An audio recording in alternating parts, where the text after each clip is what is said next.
شروع اللہ کے نام سے جو بڑا مہربان نہایت رحم کرنے والا ہے۔ السلام علیکم ناظرین، ایک دفعہ داماد رسول حضرت علی رضی اللہ تعالیٰ عنہ اپنے گھر میں تشریف فرما تھے کہ ان سے بی بی پاک فاطمہ الزہرا رضی اللہ تعالیٰ عنہا نے فرمایا، یا علی، میرا انار کھانے کو دل کر رہا ہے۔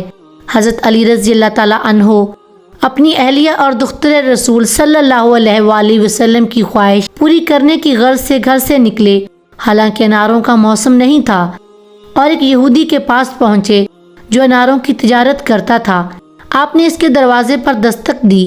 جیسے ہی وہ یہودی گھر سے باہر آیا تو اس نے آپ کو دیکھتے ہی آنے کی وجہ پوچھی۔ آپ رضی اللہ تعالیٰ عنہ نے یہودی سے فرمایا کہ مجھے ایک انار چاہیے۔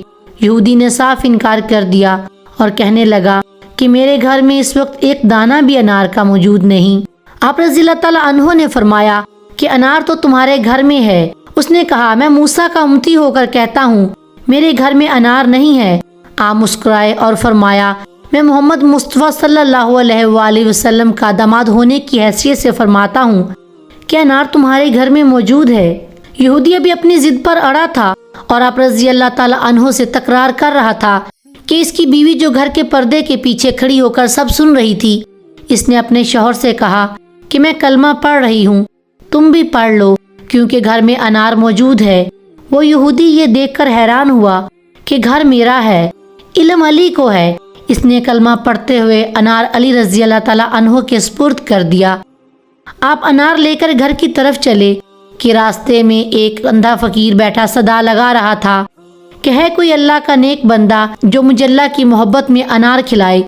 حضرت علی رضی اللہ تعالیٰ عنہ نے صدا سنتے ہی انار کھولا اور اس فقیر کو دے کر گھر کی طرف چل پڑے۔